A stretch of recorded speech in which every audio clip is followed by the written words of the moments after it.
Y entonces, ¿cómo se acuerda usted que en ese momento, creo que, hombre, ¿cómo era que se llamaba, hombre? Vittorio, bueno, en fin, en todo caso era un Vittorio, pero no me acuerdo cómo era el apellido. Y él recibió la orden directa del duce, recibió la orden directa llegó un momento en que le dijo, bueno, amigo, o gana, o aténgase a las consecuencias. Aténgase a las consecuencias es simplemente, maestro, podemos decir tranquilamente que lo van a matar. Pues eso es, hemos dicho, lo condena a muerte donde nosotros, cualquier cosa le va a ocurrir si no ganamos el campeonato mundial. Eso fue en 1934, ¿cierto? En 1934, Juan, acuérdese usted lo que pasó con esta selección italiana, ¿cómo era que llamaban? Vittorio, bueno, en fin, algún televidente nos llamará y nos contará. Lo cierto del caso es que fue de tal talante que todos los árbitros y todo lo que estaba ocurriendo prácticamente lo acomodaron de tal forma que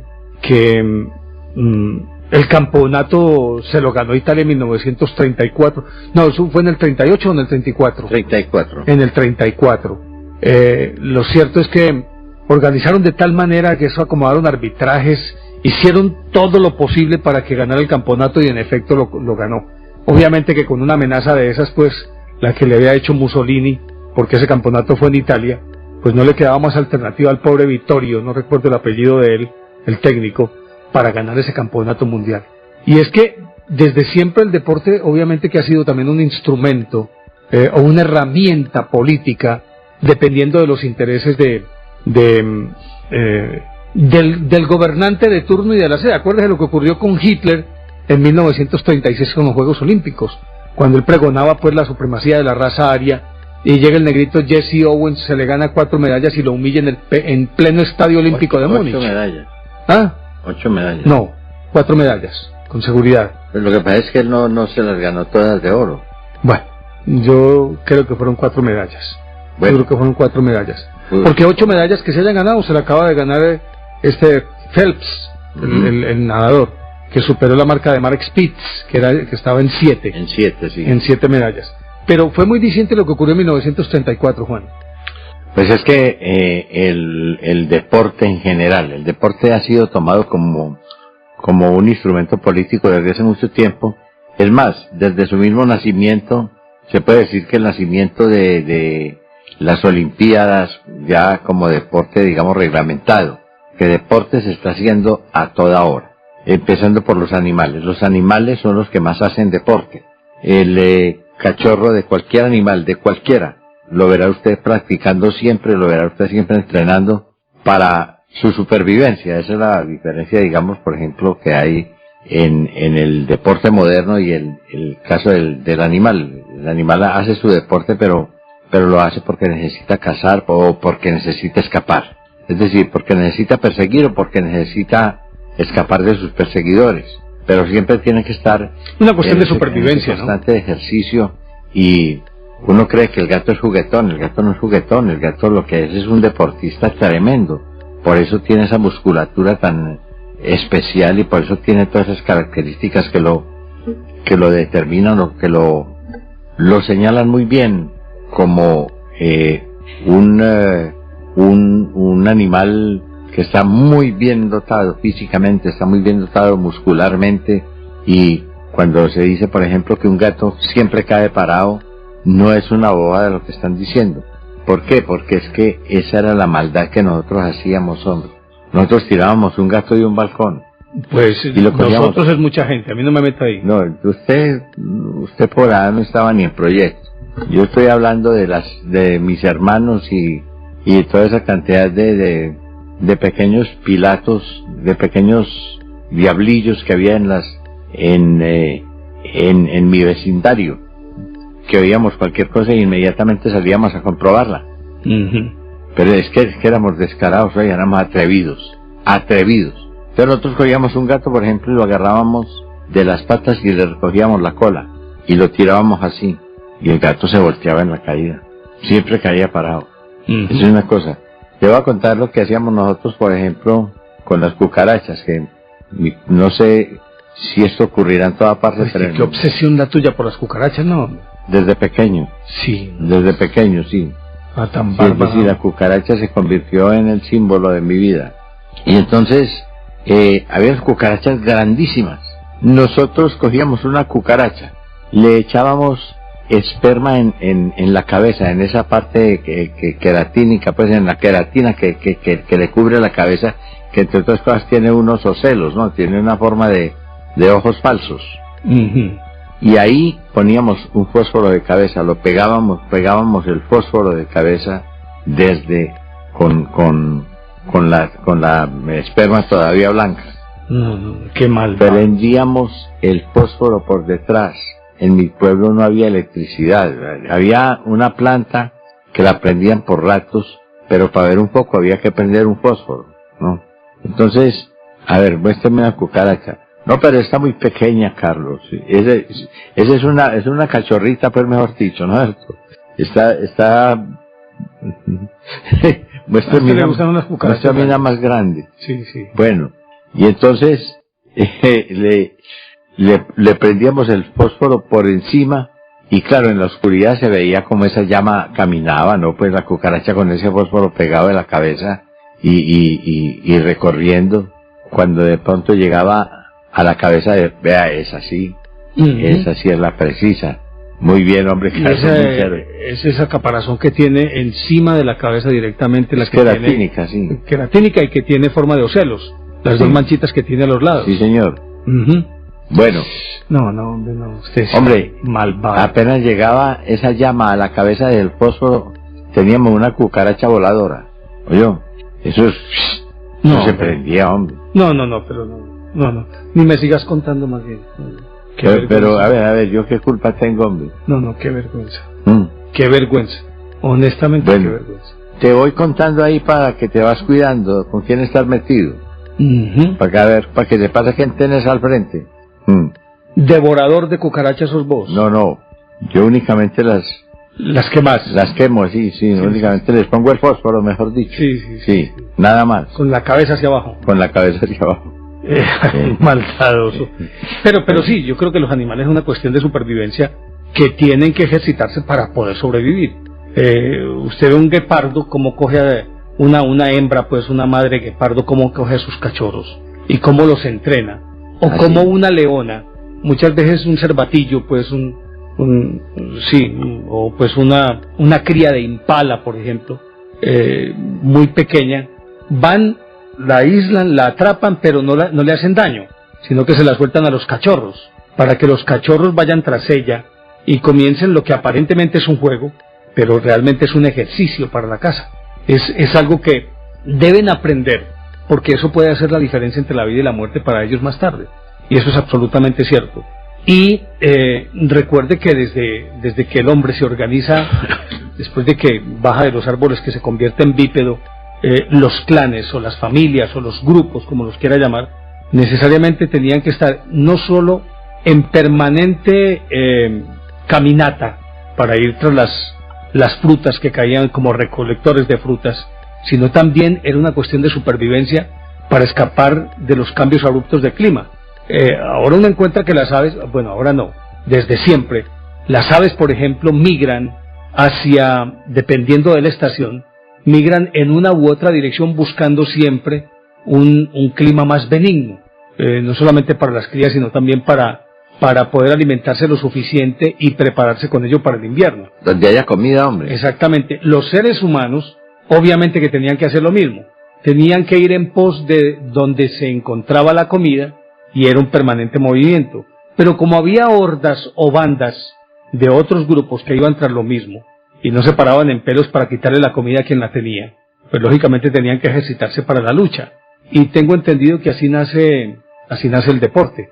El deporte es una consecuencia lógica de esa necesidad de estar preparado físicamente para enfrentar al enemigo, o al depredador, o a la fiera, o a las contingencias del clima, o salir huyendo de una ventisca, de una helada, porque las condiciones en que vivían eran supremamente precarias. Entonces todo eso necesariamente se convertía en una cuestión de supervivencia. Después, tengo entendido que la palabra deporte nace de in sports, ¿no es? Eso es de los romanos. En el puerto. Eso es de los romanos. Más que de los griegos. No, los griegos no tenían la palabra deporte. Los griegos tenían la palabra agona, agonística. Los agones eran los que se enfrentaban, ¿no? Y la agonística pues es el deporte de la lucha, básicamente, la agonística. Por eso cuando uno ve, por ejemplo, que están hablando de una película que tiene el protagonista. Hay una agonía también, que es con la muerte, que es la lucha. Sí, puede ser una lucha con la muerte. Mejor, sin lucha, con esa preposición a. Sí. O con ese prefijo a. No, la tiene. Por eso. Necesita. A, que significa sin lucha o sin ganas de luchar. Tengo entendido que eso tiene que ver con agonía. Él viene de agón más bien. Por eso. Agón que es atleta. Uh-huh. Agón. La palabra, pues para el griego el agón era el que practicaba algún tipo, o el que se enfrentaba a otro en alguna competencia. Esa es lo que ocurrió entre los griegos. Ya entre los romanos ocurrió otra cosa diferente, ¿no? Y es que después de ellos, eso es excursiones navales, en donde salían por ahí a buscar piratas o a conquistar pueblos o a visitar puertos, etcétera, que se demoraban por allá mucho y que tenían que llevar una vida estrecha, porque es la vida del barco, ¿no? La vida de la galera. Cuando volvían al puerto, entonces se dedicaban a desarrollar una cantidad de actividades corporales para recuperar la forma, porque al fin y al cabo ellos estaban hacinados en la bodega de un barco o no tenían mucha oportunidad de correr, de desplazarse, de saltar o de cualquier cosa de esas, de hacer deporte, mejor dicho. Entonces, cuando ya llegaban al puerto, estaban de porto. Entonces agón es lucha. Agonística. Sí. En ese caso... El agón es el luchador. Sí. Sí, señor. Perdóname que insista para que me quede claro a mí. No tiene nada que ver el prefijo. No, sí. Por eso no tiene nada que ver el prefijo. Sí. Agonía es la lucha del hombre contra la muerte. Puede ser. Puede ser, eso es lo que tengo entendido, ¿no? A eso me quería referir, ¿no? Pero sí, seguí tranquilo. No hay ningún problema. El agón, bueno, en los romanos, pues estar de porto era hacer esos ejercicios. Y yo creo que ese era el único deporte que hacían los romanos, porque ellos como deporte pues no tenían muchos. Ellos tenían gladiadores. Uh-huh. Pero eso es el que vaya a confundir una lucha a muerte con armas y para matar al enemigo, pues por mucho esfuerzo físico que haga, hombre, eso no se puede considerar deporte. Eso no honra, pues, digamos, el título que los griegos le dieron a ese enfrentamiento, porque entre los griegos sí había un enfrentamiento, pero no era a muerte. Muchas veces morían, en como consecuencia de. Sí. Pero no a causa de. No era para matar al otro, ¿no? Uh-huh. No, porque si no, pues entonces le pondrían armas en la mano. Claro. Cualquier cosa de esa. Uh-huh. Si el griego tenía algún objeto para lanzarlo, no era para lanzarlo contra otro, sino para batir una marca, para ganar. Uh-huh. El disco, por ejemplo. ¿Usted ha visto esa escultura del disco bolón? ¿Ha visto una cosa más perfecta? La perfección. No, eso es la escultura más perfecta de la historia. Increíble, hombre, por Dios. Y yo creo que por encima del David y del Moisés y todo. Sí, yo sí le veo a eso si un deportista, por ejemplo, pudiera llegar a adquirir una posición como la que quiere ese lanzador de disco, que se agacha y después coge el impulso y tira eso y lo lanza lejos. Porque en ese tiempo, por lo menos en el tiempo de los griegos, no había medidas, no había una medida propiamente dicha como la que tenemos ahora, sino que se tomaban como base el famoso pie de Hércules. El pie de Hércules viene de una tradición o de una historia que, de acuerdo con lo que dice esa historia, Hércules al bajarse, ¿no? al bajar digamos al desembarcar en el Helesponte, plantó su pie sobre una roca o sobre una superficie dura y ahí quedó marcado el pie de Hércules, ahí quedó marcado. Entonces, en honor a este semidios, a Heracles, pues, que era como lo llamaban los griegos, en honor a Hércules, tomaron la medida de ese pie Oiga, qué belleza, hombre, Carlos, hombre, Carlitos, hombre, qué hermosura, hombre. Es decir, cómo hace un escultor para captar hasta el mínimo encogimiento o tensión de esos músculos. Fíjese cómo tiene los músculos intercostales, ¿no? Los que están en las costillas.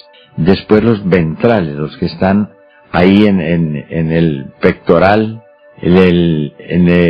más abajo ahí al pie, arribita del estómago, y después los que él tiene que tensar en los muslos, en las rodillas y en los pies. Pues yo reto a cualquiera para que me diga qué perfección se puede alcanzar. Eso es naturalista, lógicamente, puede que sea una fotografía. Mire la vena del brazo, gracias Carlos, la vena del brazo.